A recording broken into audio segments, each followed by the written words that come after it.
year, my good friend Jenelle invited me to come to this Grand Rapids Super Saturday, and I was like, yes, of course, I would love to do that. Because obviously, you know, to support Jen, to support Leslie and Anita and my hometown of Grand Rapids. And I just want to say, I mean, I know for any of you that have been a coach since then, you know I wasn't able to come. And thank you so much for your kind message you sent to me in video.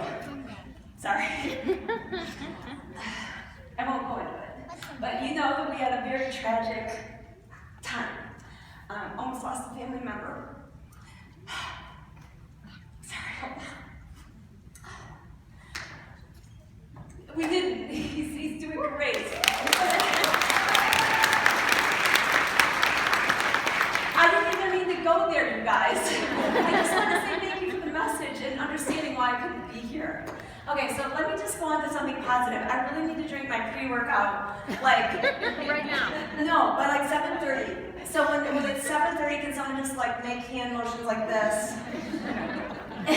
Let me just remind you too that since we're going to be working out at roughly 8-ish, have something in you, like be drinking some water, have a little snack like now. I won't be offended at all if you pull out a half a bar and start eating.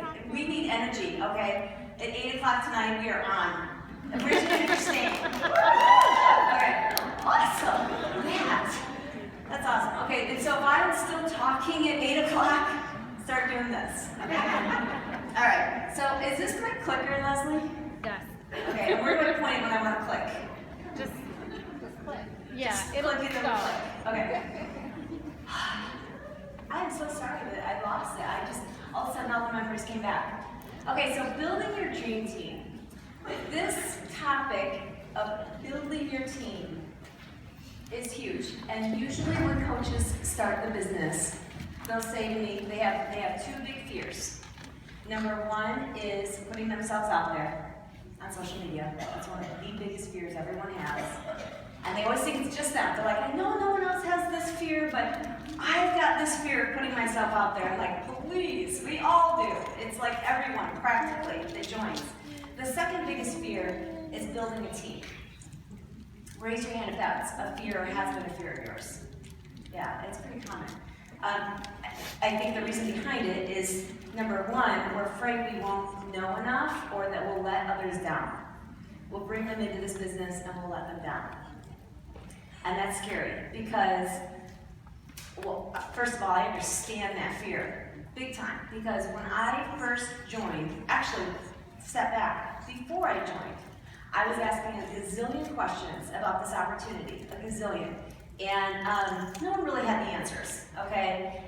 And I remember someone said to me, just chill out. Like, you're gonna be fine. You'll be fine with this business, okay? You will be successful. Like, stop asking questions. And I said, I'm not worried about me. I'm not worried about how I do business. That's not my personality. I'm worried about the people I bring in. I'm worried about letting them down. How many of you can relate to the fact that you're kind of okay with letting yourself down, but when it comes to letting other people down, not cool with it at all, right? So what I decided to do was to keep asking questions, no matter how annoyed everyone got, and to know as much as I possibly could, be the best student I possibly could, so that when I started bringing people onto my team, my family members, relatives, friends, coworkers, whatever, that I could have the answers, or at least say to them, I'll find an answer for you. And that's really all you have to do, you guys. Now, I know a lot of people say, well, I'm worried about talking to other people about this business and about the type of opportunity that it is and the success that they can have because I haven't had that success yet. That's another big fear, is that we're worried that they're going to look at us and go, well, you're saying it's this big opportunity, yet you're not rolling in the dough yet. Well, I did my research, and I knew this was not going to be a get-rich-quick kind of business. I had done my research. I had watched who the top coaches were. I listened to their YouTube videos. I wasn't even on Facebook, you guys. I wasn't even on social media. But I was watching YouTube videos, and I was going to their blogs.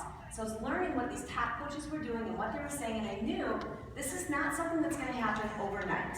I'm not going to be able to quit my full-time job in a year. or maybe, but I actually didn't think that. My sister said to me, and by the way, Shalene was the one that said, you should do this. She said, you know, you might be able to just do this like as a full-time thing in like 5 years. Like you might be making enough money with it in 5 years that you could like do it full-time. I'm like, whatever. I didn't believe that, but I didn't care so much if it took 5 years or 10 years. And by the way, I really could have put my full-time job in 1 year. I waited 2 years just to be safe, make sure everything was secure. But I thought 5 years or maybe it'll take me 10 years. I love what this is about. This is an amazing opportunity. It's about fitness, it's about health, it's about helping other people in fitness and in health. And it keeps me accountable. It has everything I could want in a business. And I can do it from home. How cool is that? I've always been one of those people, when I was working full time, I remember working for Domino's Pizza. I worked for their headquarters in Ann Arbor. And I remember sitting in my cubicle and just looking out into the, to the fields and the beautiful outside. I thought, God, I just wish I was outside. I just want to be like, at a desk all day long. And when I worked, I usually worked till 7 or 8 at night. And yeah, I worked a lot of hours. So I'm a hard worker. I'm like, put in all the hours. And I always, and when I would go out on my lunch hour or something and run an errand, and I'd see these people, with their kids, and they're like, just in regular clothes, and I'm like all dressed up and uncomfortable, and I was like, I just want to be like them. I want to be like them. So when this opportunity came around, I thought, this is a gift. I need to do this, and I need to go all in. So I just want to tell you guys, number one, go all in. Okay? Or don't waste your time. It's great to get the discount. I don't want to say quit. Come on. But, really, if you're here and you want this business and you want to have success, go all in, have patience, and realize that when you're talking to other people about the business, it is a gift to them. The people that I brought on my team, I didn't know if they were maybe going to have more success than me. It's not my responsibility, or it's not my place to say, I'm going to bring you in and you're probably not going to do as well as me. It's my place to tell you about the opportunity. You might do better than I'm doing. Okay, so when you're talking to people about the business, don't think, I feel weird talking to them about it because I haven't had success yet. Be honest with yourself. Why have you not had success yet? Be honest with them. If I was a coach that had been coaching for 2 years, and let's say I was just an emerald, and I came to a meeting like this, and I thought, okay, it's time to draw a line in the sand. Start building my team now, because that's where the income and the business growth happens. Let's say I said that, and I start talking to someone, and I feel maybe insecure about the fact that I'm the emerald, and I'm telling her that this business has all this, potential and opportunity. I feel like I'm lying because I'm only an emerald. I've been doing this for 2 years, and I haven't brought in a lot of income yet. And so it makes me feel insecure. Remove all of that, okay? Be honest with yourself. Be honest with them. If I were in that position, I would say, it's an amazing opportunity, and here's what some people have done with it. And here's the people that I've been looking at. Here's why I've been inspired, and here's what I like about it. I haven't been real consistent with it. I haven't been honest with myself about it. I'm ready now. I am ready to run with this business. I hope you see in it what I see in it. Have you ever considered doing this? And going from there. But instead of being insecure about where you are right now, presenting the opportunity to them, and they may run with it, and they may be, 2-star diamond in 1 year. But, don't prejudge them just because of where you are. Okay. Wow, that was a big intro. I should be done now. Okay, let's see. There we go. Look how fun that is. I'll let you read that real quick. So that's what we're going to talk about. Right? That's what we're going to talk about. 6 dream team building tips. Number 1. Confident positioning. You want relatable, confident, and effective positioning. I had to get all those adjectives in there because they're all very important. you have to be relatable, okay? We're trying to attract like-minded. I love when Chelsea and Rob, who were just on the Super Saturday video, was talking about their team, and they showed their whole team. I mean, you could just tell, it just looked like a bunch of their friends, and that's the way it should be, okay? You want to be open enough so that you are relatable to the like-minded people, but you also have to position yourself as being confident. You have to. Quick story about that. You know, when people are thinking about joining a business, so you might have some people right now that are kind of watching you on Facebook, they're watching you from afar, they're not even telling you that they're kind of interested in this, they're not even going there with you, because they're too afraid that you'll shark attack them, like, you're interested? Like, you're gonna sign up now? So they're not even saying anything, they're just kind of doing their research in the background. Like, did you do that? Did you kind of do your research in the background before you joined? No, you did. So, but people want, if they're serious about that, if they're serious about this business, and that's what you want people who are serious about the business, right? If they're serious about the business, they want to join someone that they feel is confident, is supportive, is fun, not going to pressure them. They want to join someone they feel like they relate to, right? So, they want to join like a winning team. You know, they want to feel good about who they're joining. Trust me, because I've talked to a lot of people that have come to me and said, you know, I have a coach, and I'm not sure she's real serious about the business, so I'd like to join you. I cringe. I mean, seriously, because I think of my own coaches. I'm like, I wonder if that's one of my coaches' customers saying that to me. It really bothers me. So I say to them, you know what? They may be very serious about this business. Go back and talk to them and see what they have to say about that. Ask them if they're building their business. Ask them about it. So I refer them right back to their coach. But it makes me cringe because I think, I guarantee you that coach is serious about this business.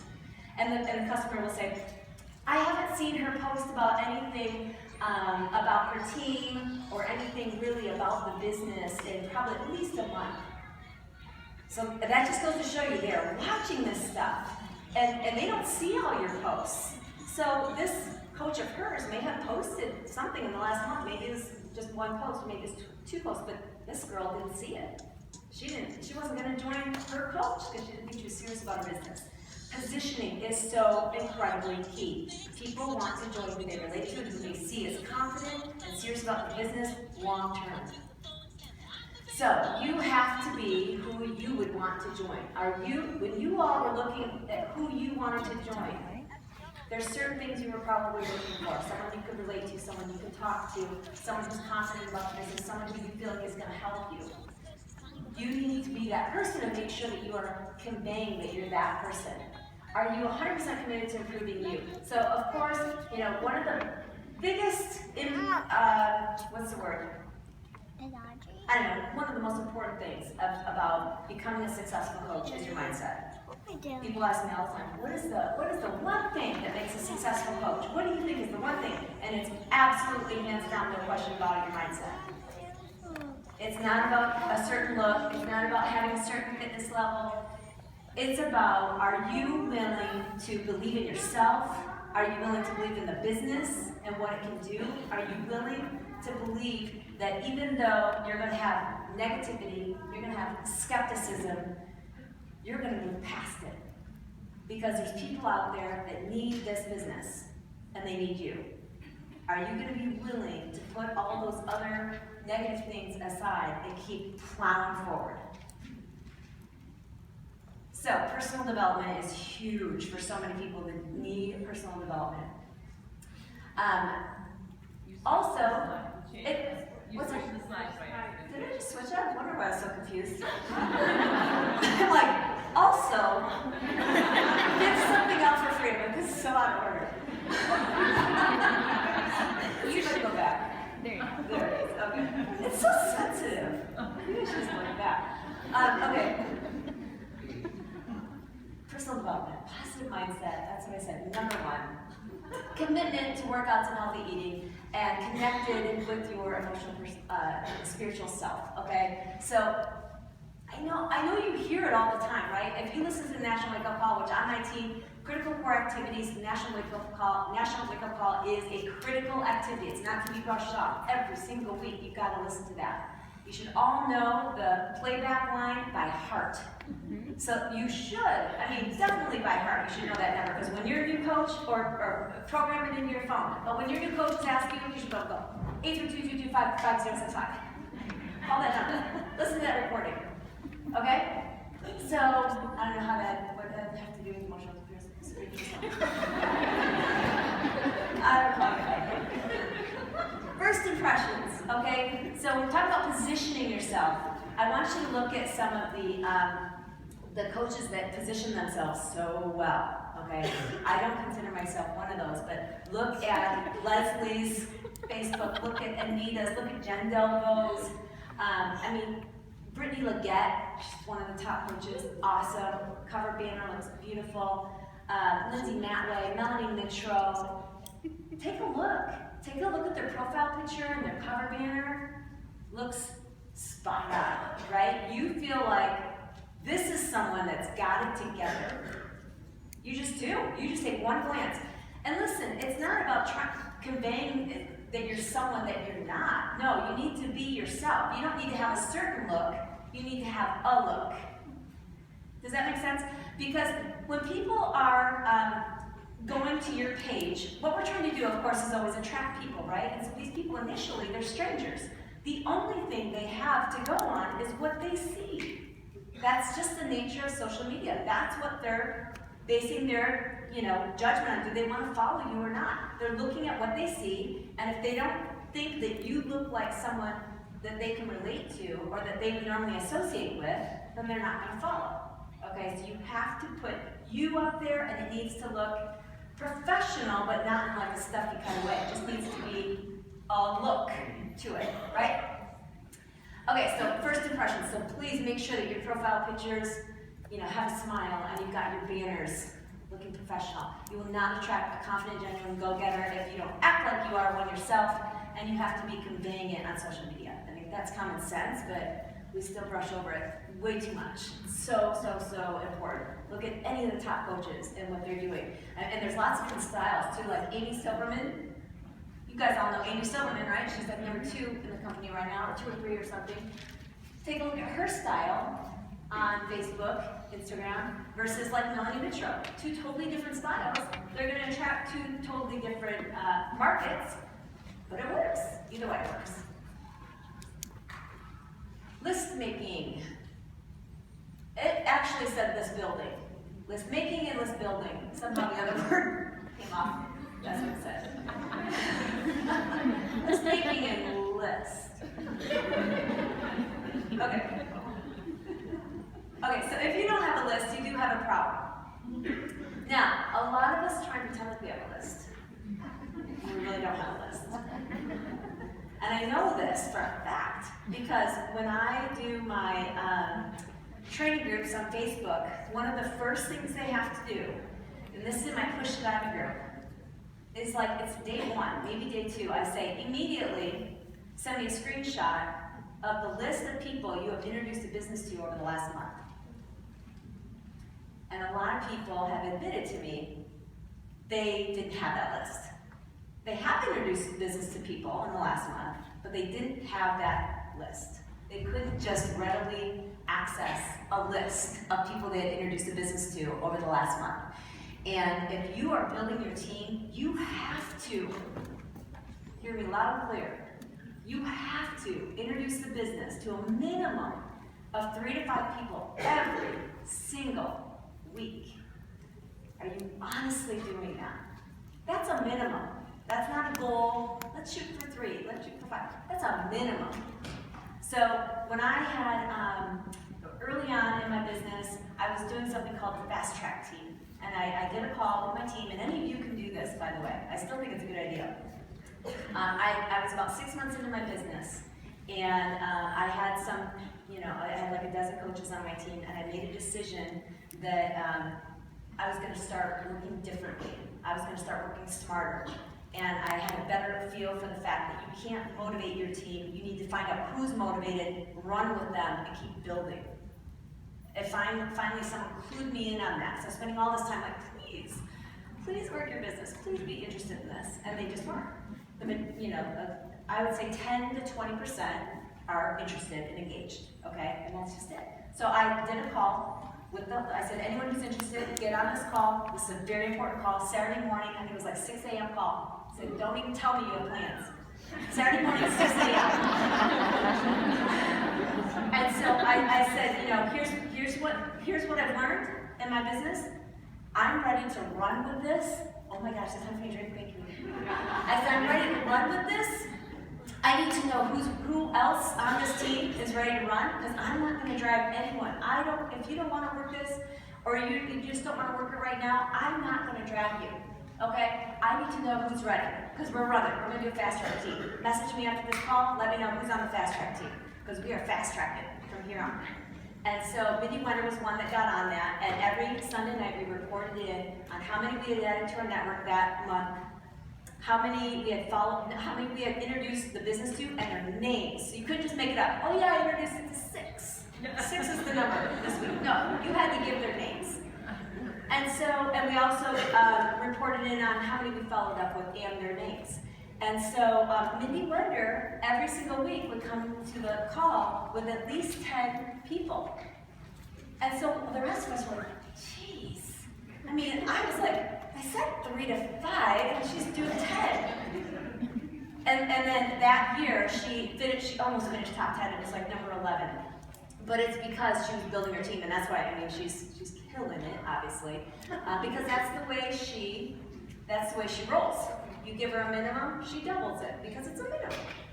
Okay, track 2 prospect lists, your coach and your challenge group prospects. You should know exactly who you've been talking to about a challenge group and who you've been talking to about coaching.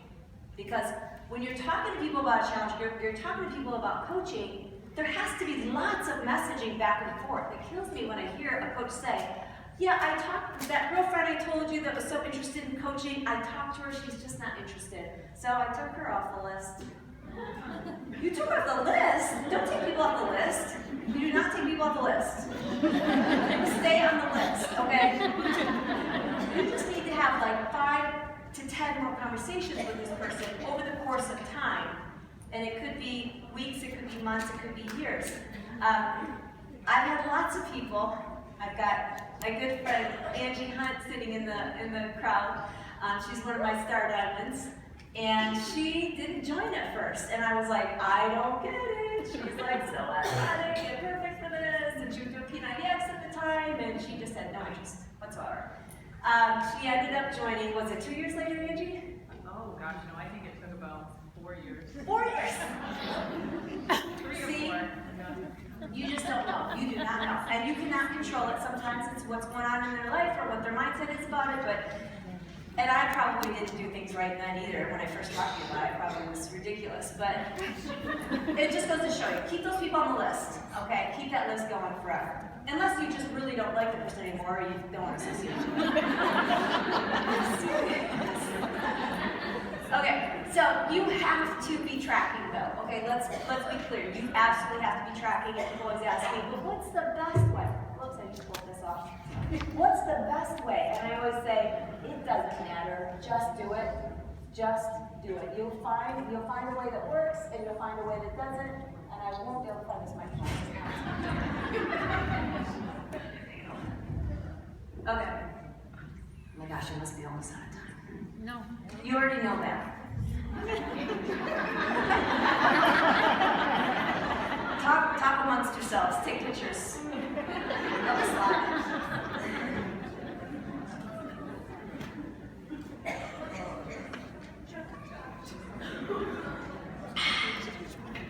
You better have energized. Yeah, that's It's a fine. ticket. All right.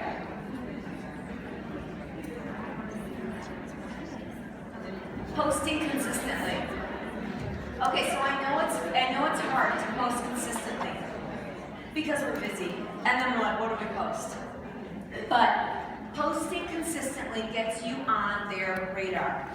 If you've been to any of my social media trainings, you know I talk about this all the time. The fact that when you're new to Facebook, or if you haven't been using it on a regular basis, like when coaches first join, one of the first things they always say is, Well, I don't really use Facebook much. I just post once in a great while of my kids. I'm not real comfortable with this whole social media portion of it. I don't post very often. I like almost never post pictures of myself.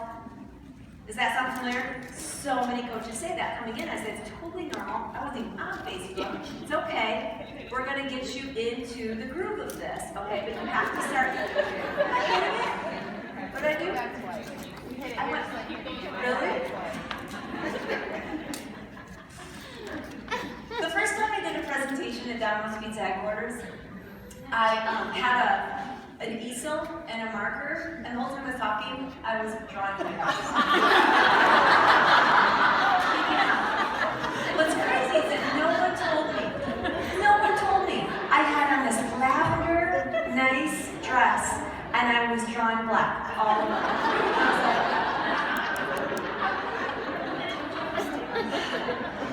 That was my first presentation, so now you know I don't like public speaking.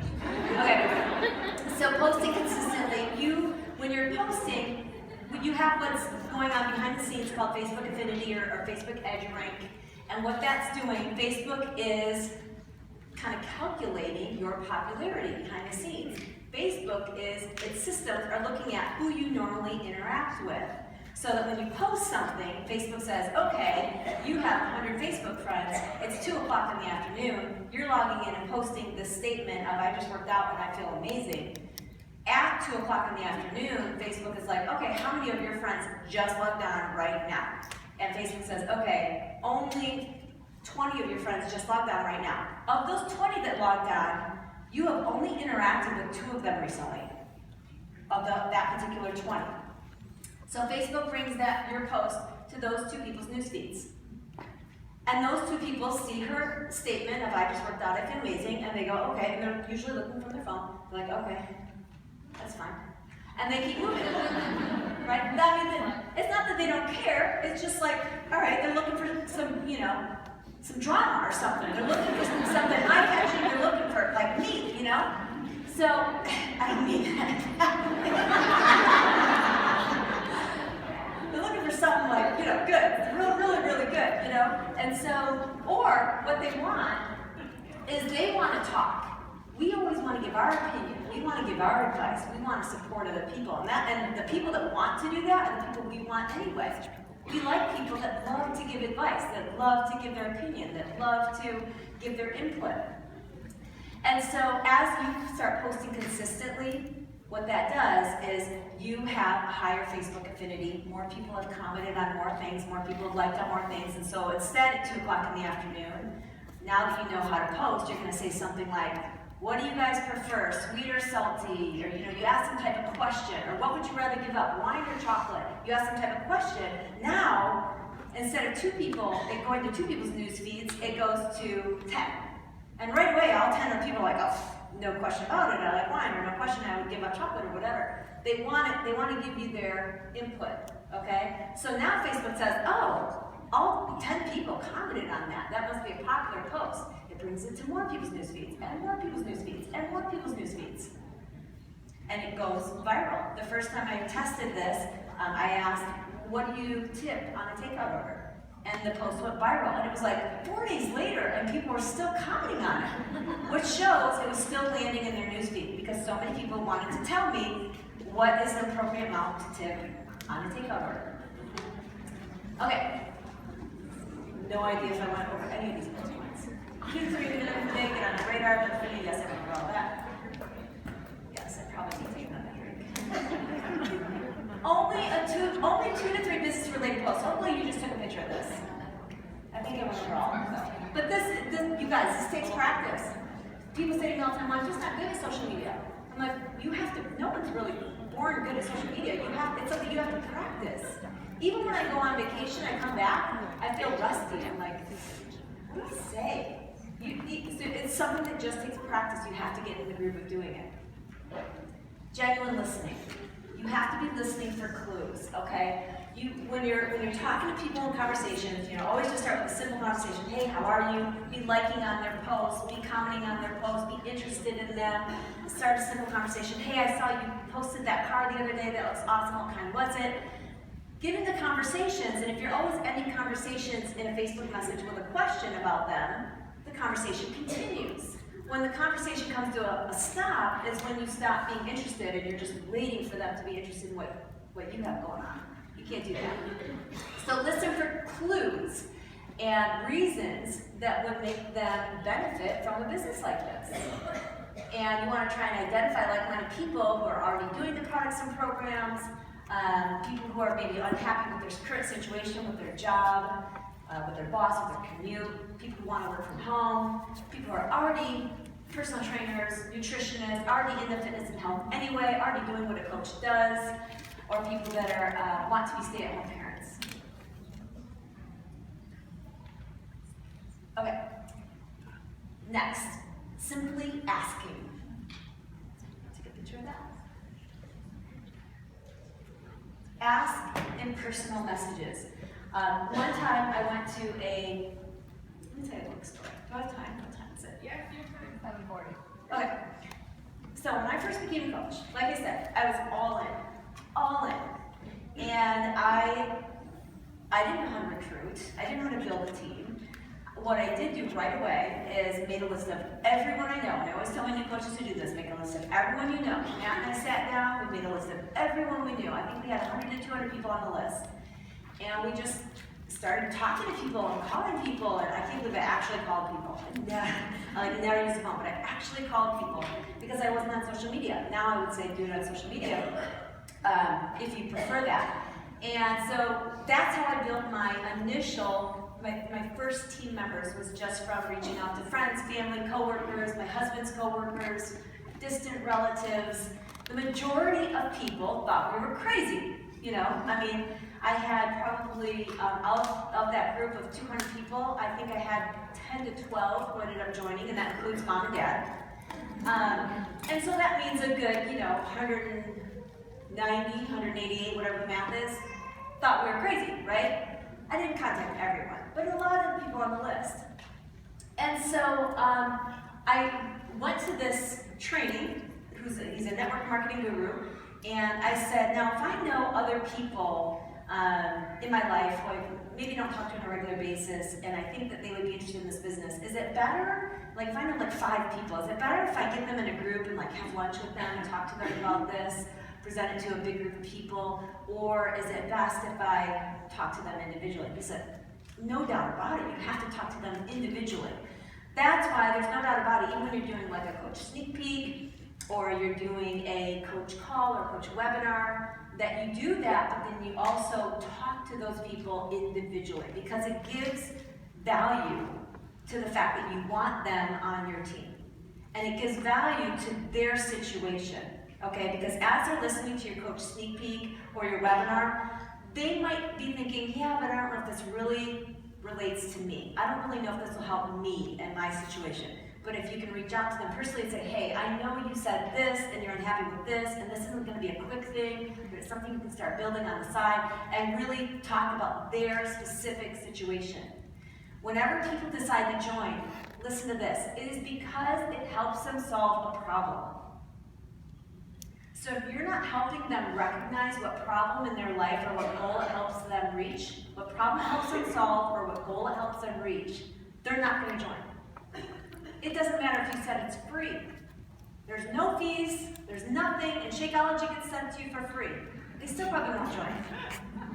Because they're like, but there's probably time involved or something. They just won't. It has to, for them to spend any kind of, invest anything in it, it has to solve a problem for them or help them reach a goal. So connect them to that, it's that simple. And you can only do that one-to-one. So, personal messages.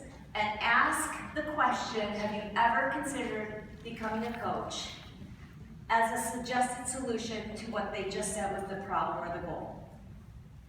So that can only happen once you've been going back and forth in conversations, right? So when coaches say to me, I have this girlfriend and she would be so amazing as a coach, how do I bring it up? And so my advice on that is always do not bring it up out of the blue. Wait until you've had that conversation again where she's like, I just cannot take it any longer. I'm working these 2 jobs. We're barely making ends meet. I'm losing myself. Then you say, you know what? I've heard you say that before, and it just breaks my heart. I'm doing this business, I'm loving it. I know you'd be amazing. Have you given it any thought? Have you ever considered doing what I'm doing? Just ask. And then she's either going to say, I thought about it, but I think I would hate it, or I thought about it, and I think it would cost too much money. But the conversation can start from there. And then you have the opportunity to clarify any preconceived notions that she has, because she probably has some really big misconceptions about what this business is. By the way, if you ever want to see a list of the misconceptions, go to facebook.com/TurboSister. That's my personal page. Facebook.com/TurboSister. Go to my notes and you'll see a list of all the misconceptions. And I send people there all the time. And I say, this is what the misconceptions are. Help the decision-making process through your sneak peeks, through your backstage pass, through the sharing what is coaching video. And then I also have what's called bulleted basics. Everyone that you're talking to, they learn differently, and they're just different personalities. For me, I don't want to watch a webinar that's maybe 45 minutes long unless I'm absolutely pretty positive this is something I want to do. I'm not going to watch it unless I'm almost positive I'm going to sign up. Then I'll watch it just to reassure myself. Until then, I'm not watching that because I don't want to waste 45 minutes of my time. I'm too busy. Do you know how many people have told me, I sent her the video or I sent her this, and it was something that was half an hour or 45 minutes. I'm like, whoa. Was she really interested? She's been asking questions, you've been talking about this for a long time. And they're like, no. She just asked me what is coaching, and I sent her the video. I'm like, she's not going to watch that. She's not going to, just for a simple answer of, well, we're beach body coaching or whatever, and you've told her to watch a 45-minute video, she's not going to watch it. Okay, so bulleted basics, when people have been asking a lot of questions and I feel like their interest is really growing, I have what I copy and paste right into a Facebook message or an email. I call it the bulleted basics, and it just says, you get 25% commission, you get a 25% discount, it's $39.95 to join, it's $15.95 a month for website fee, you get support from me, you get to be in my Facebook groups, you get to be in my training website, and I list what's in it for them. And it's just some bullet points. And then I say, do you have any questions? And I just know for myself, I would prefer that. Because if I'm just kind of looking into something, I want to be able to look at my phone and go, okay, yeah, that seems pretty cool. And I might ask my next question.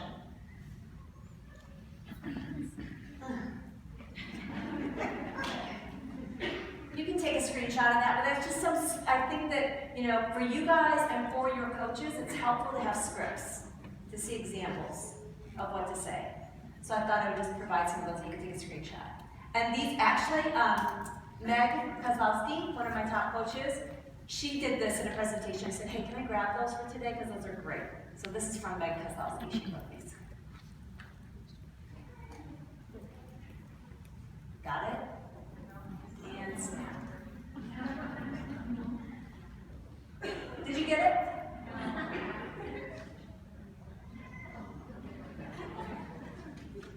You got that one, right? Why is it so sensitive before I got a whole turn? Okay. Follow-up blitz. I think it's my last slide, maybe. Okay, so I talk about this a lot with my team through follow-up blitzes because it's helped me. One of the most important things you can do to build your business is to build your team, and one of the most important things you can do to build your team is follow-up messaging. It's everything. I don't care how many, you can have a list, huge list of people you've introduced a business to, but if you're not following up with them, forget it. Throw the list away if you're not going to follow up with them. Because people do not join when they first hear about this business. I didn't join when I first heard about the business. I was very skeptical. I was like, I don't have time for that. I'm working 60 hours a week right now. I don't have time for something like this. I'm like, I don't want to have anything to do with sales. I just did not. It did not sound appealing to me because immediately I had misconceptions. Immediately. And so imagine if I never heard anything about it again. I wouldn't have joined. But I did hear more about it. The follow-up messaging is where you help them understand the relationship that you have, the connection that you have, the assurance that they're going to be supported by you, the assurance that you're not this person that you have your own agenda, that you just want to benefit yourself. The follow-up messaging is not just one message saying, have you watched the video? Do you think you're going to join? It's not that. Follow-up messaging is a bunch of messages over time. Okay, so when I do a follow-up blitz, I'm going to have the same person on the list several times. And each message is not going to say, are you going to join yet? Have you decided to join yet? Are you joining? No, it's just, hey, by the way, how are you? I know you guys just moved. How'd it go? Moving is so stressful. Are you able to get back into your workouts? That's what I mean. Okay? Yes, we talked about the business. And in this message, in this follow-up message, we're not. We're just talking. But that's what I mean by follow-up messages. And at some point in there, in that follow-up series, I'm going to say, by the way, I have a Coach Basics training starting soon. This would be a great time. Have you given it any more thought? And then I'll end the message with something personal. I saw your new car. It's amazing. How do you like it? Something personal. Because a lot of people say to me, I follow up and then I get crickets. And more often than not, I see that they didn't have anything personal in the message. It was all about the business, or it was all about the challenge group. And the person on the other end, you can just imagine, they're like, I haven't decided yet. You know, they're like, I haven't decided if I'm going to do this business. I haven't decided if I haven't talked to my husband yet. I haven't talked to my wife yet. I don't know if we have the money this week or whatever. And so they let the message go. And it's just off the radar and they forget. But if you've at least said something like, oh my gosh, I saw the picture of your little girl. She's so cute. You know, and ask a question, they want to respond to that. So they'll respond to that. And then they might say, and I'm still thinking about the business. That's one way that you're more likely to get a response back. Okay. I think that's it for that one. Hold on. Yep. 5 to 8 messages. Any of you that have seen infomercials, obviously, Beachbody's infomercials, they run and they run and they run and they run, right? Or QVC. You know, you watch about the same product forever and ever, and you're like, I still think I need that. That's how it is. You just, initially, you're like this, and then as time goes on, you're like, I can have that in my life. Same thing with this business. That's how it was with me. Initially, I was like, no way. And then I just kept opening up to the idea. We're stubborn. Okay, so sometimes the thing you're most afraid of doing is the very thing that will set you free, and I really do feel like building your dream team is one of those things. So with that, I thank you.